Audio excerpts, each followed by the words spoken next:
Microplastics are showing up in human brains, and Argentina construction workers uncovered a super weird, alien-like skull, and in Utah, a guy fishing found a human skull half buried in the mud with more bones scattered nearby, and no one knows who they belong to. These are disturbing discoveries in 2025. When scientists at the University of New Mexico started digging into human brain tissue samples, they found something no one really wanted to find: microplastics in the brain, and in higher amounts than in organs like the liver or kidney. The team, led by toxicologist Matthew Kempen, reported that these fragments, some as tiny as 200 nanometers, have steadily climbed, with concentrations up to about 50% in the past 8 years. Kempen said this really changes the landscape, makes it so much more personal. He also pointed out that some brains from people with dementia carried up to 10 times as much plastic than in other brains. But does that mean microplastics are causing dementia? Well, it's not definitive proof. Maybe damaged brains just accumulate more of the plastic, not the other way around. But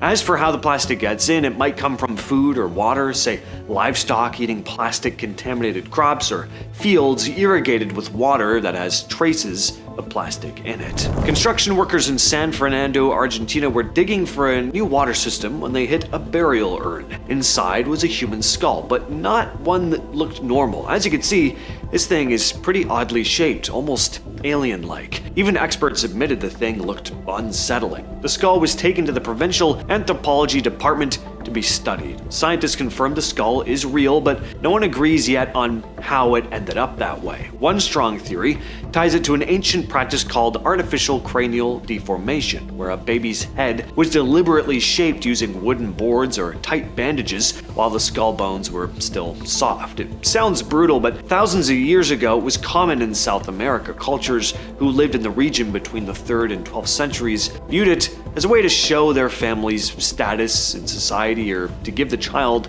a special spiritual or cultural identity. Back in March, a man named Philip Morfin was out fishing in West Valley City, Utah, when something strange caught his eye near the edge of the water. At first he thought it was an animal skull half buried in the mud, poked it with his fishing rod to flip it over, and that's when he realized what he was actually looking at. 2 eye sockets in the teeth. I saw a human skull. It was pretty disturbing, he told reporters. The spot where he was fishing sits next to a business park, not exactly where you'd expect to find human remains. Police showed up just after 7 p.m., confirmed that the bones looked human. Roxanne Vanku from the West Valley City Police said the medical examiner was called in to come and collect the remains. She also mentioned that other bones were found nearby, some of them partially underwater. Right now, no one knows who the remains belong to. Investigators are going through old missing persons reports, but Vanku said there aren't any unsolved homicides in the area. We're waiting for the medical examiner's office to conduct tests to try and identify the remains, she said.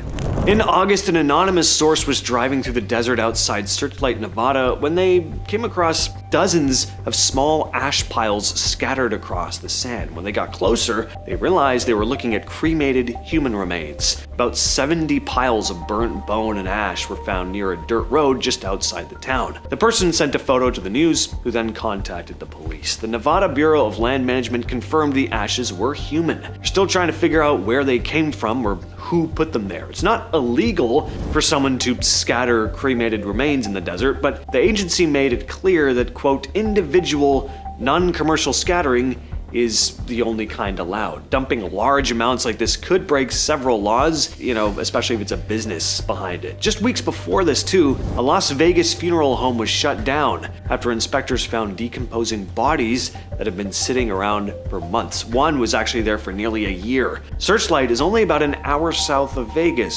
so Around that same time though, a funeral home in Colorado was caught hiding 20 rotting corpses behind a secret door and giving families fake ashes. But why the hell? Why?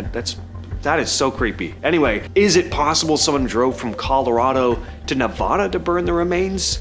Maybe, but at this point the mystery has not been solved. In Germany, archaeologists digging in the Steinaker region discovered way more than they were expecting. Originally, they'd been setting out to find a rumored Roman estate, but instead they discovered ruins of a Roman highway stretching over 1/4 of a mile and a village with several buildings and artifacts. The road likely connected to 2 Roman forts about 6 miles apart. In terms of artifacts, they found fragments of wall paintings, found coins, a stone statue. The statue, identified as Mercury, the god of traders and merchants. Archaeologists believe the statue came from a temple dedicated to Mercury, showing just how important he was to the Romans, especially those involved in trade, of course. The village would have been a rest stop, craft center, a small trading post that probably popped up around 100 CE and was abandoned by 300 CE.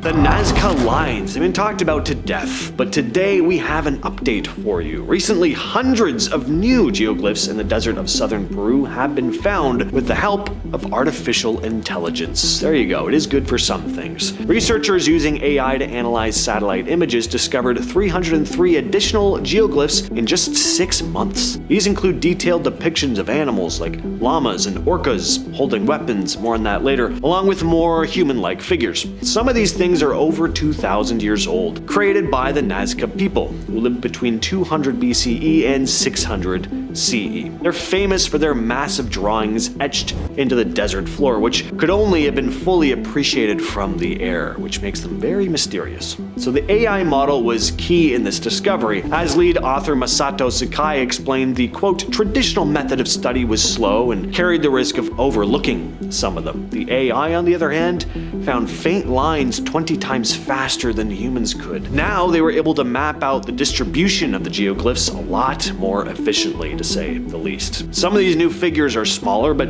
even older than the previously known ones. The images include orcas holding blades, a symbol linked to human sacrifice. As Sakai pointed out, on some pottery from the Nazca period, there are scenes depicting orcas with blades cutting off human heads.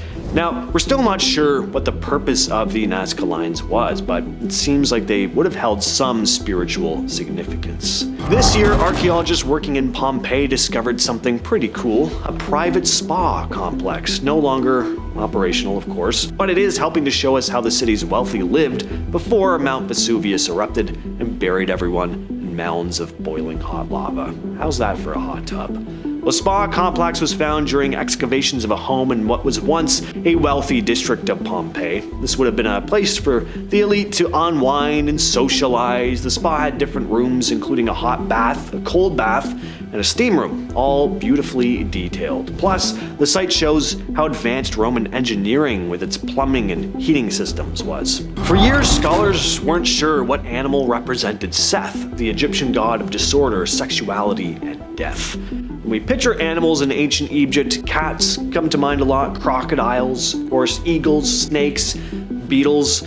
These animals were often used to represent various gods and goddesses, but Seth's unusual form in ancient art was a strange creature with this long snout and pointy ears and a tail.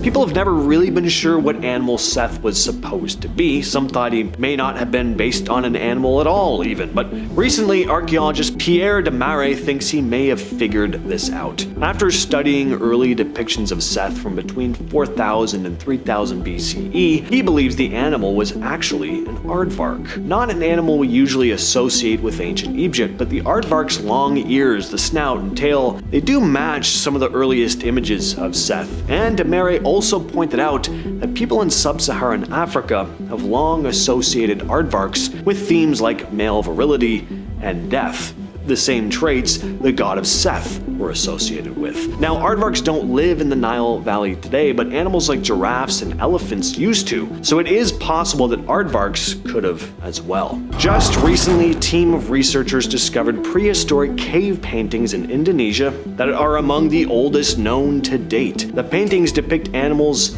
and human figures, important evidence of early human art in Southeast Asia. The cave paintings, which are estimated to be over 45,000 years old, give us a glimpse into the lives of our prehistoric ancestors. The artwork includes animals like pigs and buffalo, and human figures performing what look like rituals and hunting scenes. It's pretty amazing, because it shows that early humans in Southeast Asia were creating sophisticated art long before the rise of major civilizations. So just earlier this month, the Egyptian Ministry of Tourism and Antiquities announced that archaeologists discovered what looks like a massive Roman fortress buried in the Sinai desert.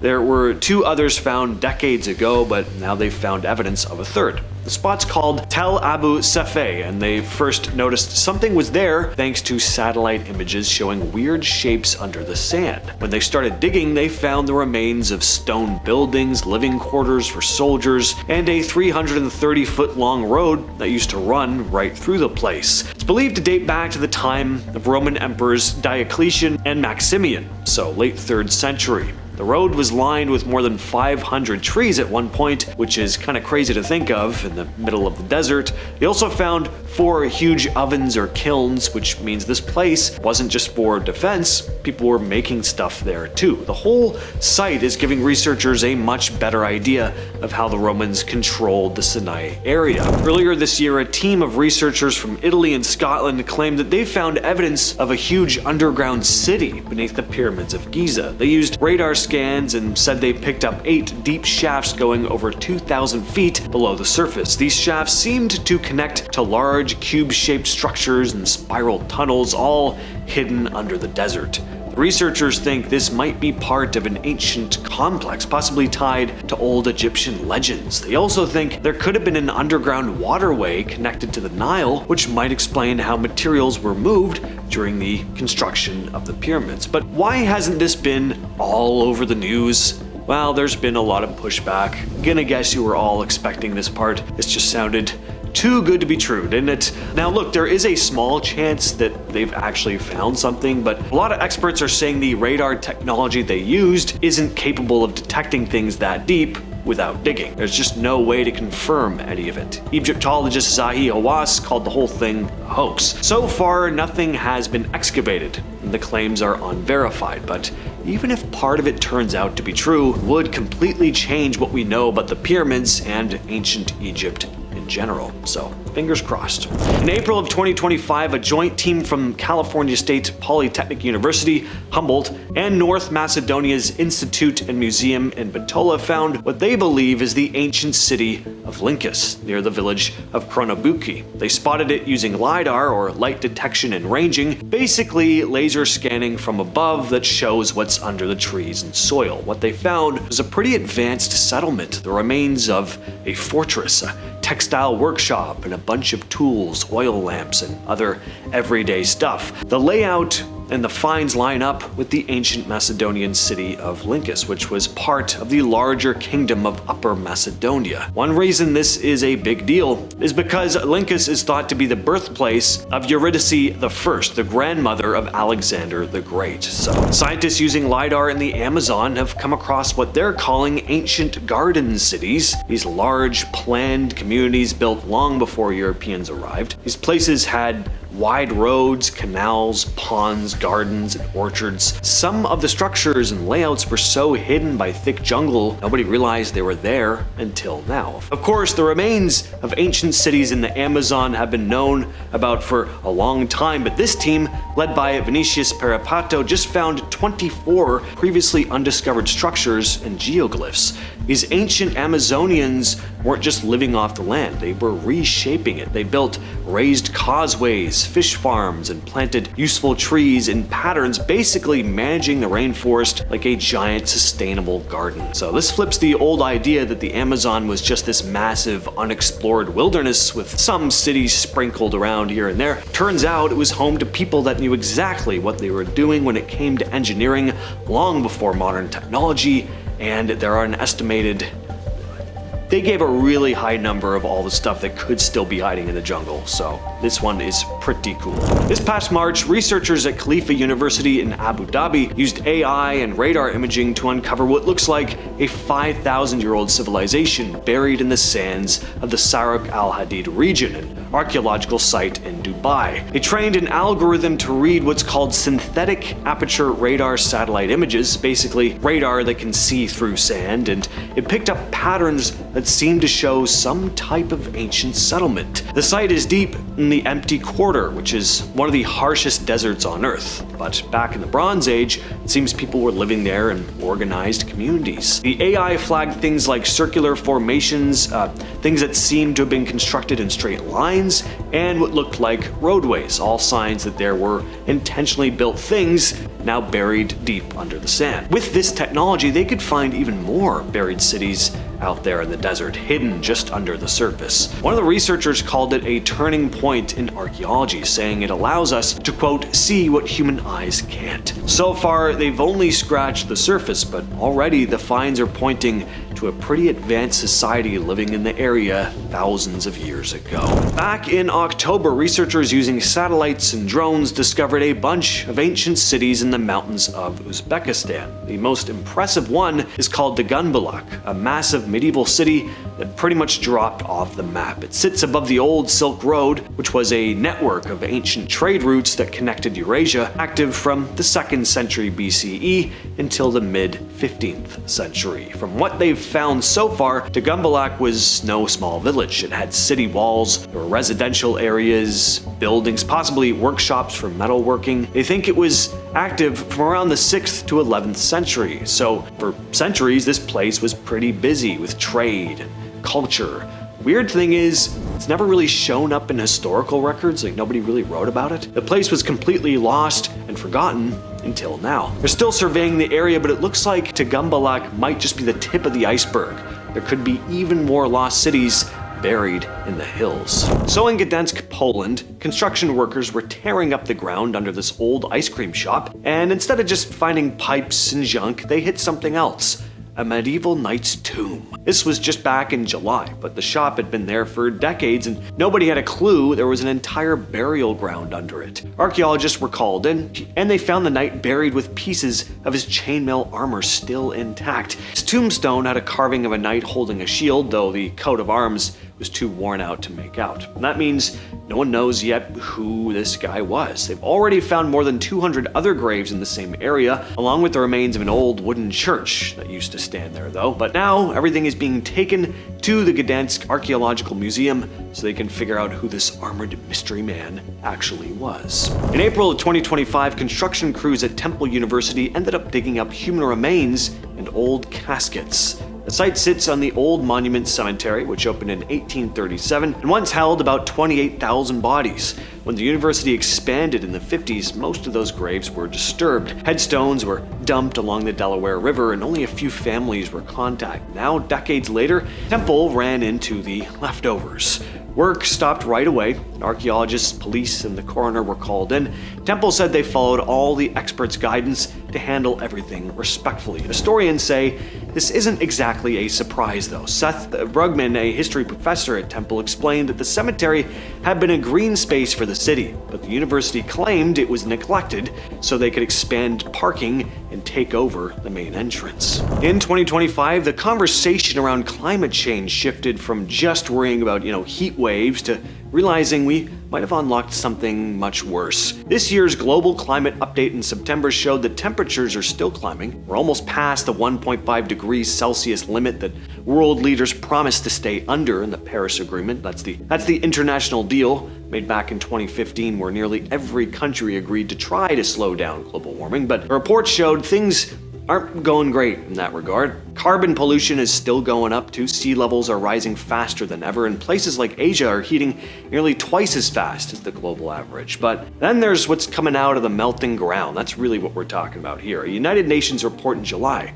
confirmed that thawing glaciers and permafrost are now releasing ancient microbes. Haven't seen sunlight for tens of thousands of years. Permafrost is basically frozen ground that's been sealed off since the Ice Age. It acts like a natural freezer, keeping old bacteria and viruses perfectly preserved, but more importantly, frozen and away from us. But with all the melting going on, all this stuff could be released. Researchers have already isolated some of these old viruses, sometimes called zombie viruses, because they've been able to bring them back to life, so to speak, in the lab. And they found genetic traces of stuff known to infect humans, like ancient smallpox-like and herpes-type strains. This immediately got groups like Greenpeace worried that these zombie viruses could unleash a pandemic. In 2025, scientists started realizing that the combo of artificial intelligence and synthetic biology, the same technology that was supposed to save the world, might actually be the thing that breaks it. The idea was that AI could help design new medicines, better fuels, maybe even clean up pollution, but it can also do the opposite. It can design weapons just as easily as it designs cures. Researchers started calling it the dual-use dilemma. Basically, AI has gotten so good at building and improving biological systems that it doesn't really know the difference between making a vaccine and making a virus. A Nature study from this year warned that AI programs can already design new proteins and genetic code faster than any human could. That used to take massive labs and teams of experts. Now, someone with a decent computer and the right software could, in theory, create something very deadly. It puts serious power into way too many hands. And then there's the other issue. No one's really able to keep up with how fast this is moving. Regulators are already behind. Some AI tools even create fake biological data, which makes it harder to tell if someone's doing legitimate research or hiding something. We've built tools so powerful we might not be able to stop what they can do. When geochemist Mengren Du piloted her submersible between Russia and Alaska earlier this year, she was supposed to be heading back up. She'd had about 30 minutes left of dive time, but then she decided to veer off course for one last look. And what a great decision that was, because what she found nearly 30,000 feet down in the pitch-black Hadal Zone was what Du described as amazing creatures. Clams and tube worms living where no sunlight has ever reached. There was an entire ecosystem where life is not powered by sunlight at all, but by methane leaking from the seafloor. The creatures rely on bacteria living inside them, which turns gases like methane and hydrogen sulfide into energy. A study published on July 30th in Nature revealed that these microbes can even create their own organic food from carbon dioxide. Du's team also found that Hadal trenches might trap and recycle massive amounts of carbon. It's the deepest underwater ecosystem we've ever found that survives on chemicals instead of sunlight. In 2025, it became impossible to ignore just how fragile our digital world really is. Earlier in the year, a company called VeraSource, which helps businesses check credit and handle payments, got broken into. Hackers stole the names, addresses, birthdays, and social security numbers of about 4 million people. Then a few months later, TransUnion, a big credit reporting company, had a hack through a third-party app, putting another 4 million people at risk. A lot of the time, the problem isn't the big companies themselves, it's the smaller companies they rely on. For example, hackers got into Qantas, the airline, through a service they use called Salesforce, and ended up leaking data for 5.7 million customers. Discord and Workday had similar problems. Basically, every time a company lets another company handle some of their work, it opens up the door for hackers. Some hacks were even more serious too, like the Williams and Connolly law firm, which got the FBI involved, because foreign hackers might have been behind it. Private legal info, corporate secrets, national intelligence, it's all at risk. While exploring the Sakara archaeological site in Egypt this year, a team of Egyptian and Japanese archaeologists made an unexpected find. They were digging in an area they'd previously discovered ancient graves at, but this time they came across a well. What they thought was a well, anyway. Turns out it was the entrance to a forgotten tomb. The well was actually a vertical shaft leading down to a burial chamber, and as they kept digging, they uncovered 4 tombs, some made of mud bricks, others carved right into the rock. The tombs date back more than 4,600 years to ancient Egypt. The team also found 10 more burials from 3,200 years ago, showing that Sakara was used as a cemetery for well over 1,000 years. They also worked on cleaning a Greco-Roman catacomb, where they found mummified remains, ancient artifacts like ceramics, bird cages, and drinking glasses. The team is planning to return for more digs to see what else might be hidden beneath the sands of Sakara, but if you're a superstitious type, you might find this one kind of eerie because, you know what happens when ancient Egyptian tombs are unearthed, you know? Just last month, news came out about a group of church officials and museum staff in Lithuania who discovered royal treasures that had been hidden for over 85 years. The story actually starts way back in World War II, when caretakers of Vilnius Cathedral decided to hide the cathedral's priceless treasures for safekeeping. Their hiding spot clearly worked, maybe a little too well, because the treasure sat hidden decades after the war. Well, last fall, a team decided to give it another shot. They'd tried everything before: metal detecting, radar, thermal imaging, but they were never able to find anything. This time though, they used a tiny camera on a thin wire and poked it into cracks in the basement of the cathedral. At first, nothing showed up. Then suddenly, something caught their eye on the screen. They carefully opened the cavity, and there it was, the long-lost treasure. All they needed to do is stick a camera on a little wire. All that other stuff was so high-tech. Then this worked. I love that.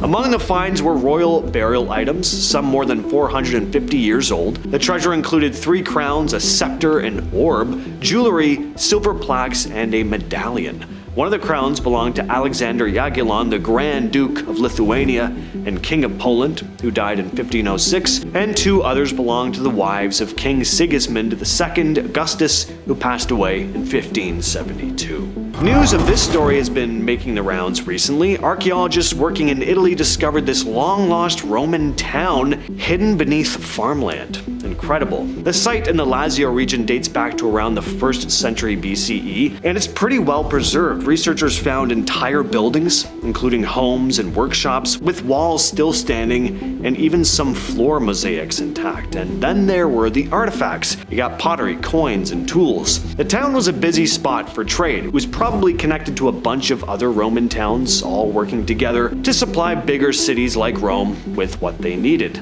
The find could help scholars understand how smaller towns in the Roman Empire functioned and interacted with one another. We've uncovered a lot about more famous cities like Rome and Pompeii, so discovering more about a smaller, lesser-known town like this is pretty cool. Researchers have recently deciphered these ancient Babylonian tablets, more than 2,500 years old, that mention lunar eclipses as omens. To these ancient people, an eclipse was seen as an ominous sign, often bad news for the kingdom. One tablet specifically mentions a lunar eclipse as a warning that the king could be in danger, or that disaster might befall the kingdom. They believed the moon had an influence on world events, from the fate of kings to outcomes of wars, which isn't all that surprising. I mean, imagine looking up at the sky 2,500 years ago and seeing a big shadow swallow the moon. I mean, what are you supposed to think? That good things are about to happen? The tablets were written in cuneiform script, the oldest known form of writing, and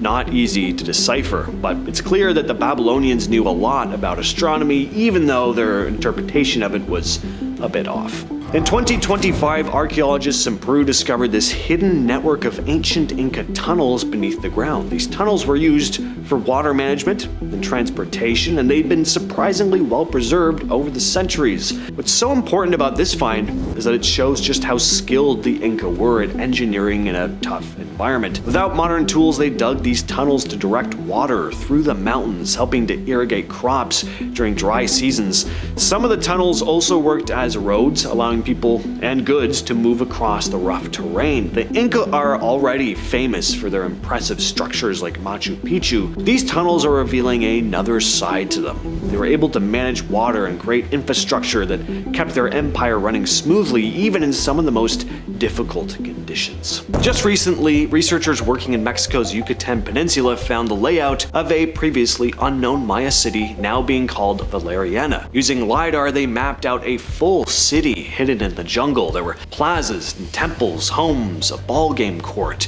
and a dammed up reservoir. This was not a tiny village. It looks like Valeriana was a major political capital back in its day. The amount of planning that would have gone into this place is impressive. That reservoir means they had a handle on managing water, which was a big deal in that environment. One of the archaeologists said Valeriana's design is just as complex as some of the more famous Maya sites, which is wild considering nobody even knew it was here until recently. What's really interesting too is how well preserved the place is. It's overgrown, but the buildings and layout are still visible. The fact that something this big was only recently discovered, though, it just goes to show how much may still be waiting to be found. Back in April, a group of researchers introduced a new way to peek underground using what's called cosmic ray muons.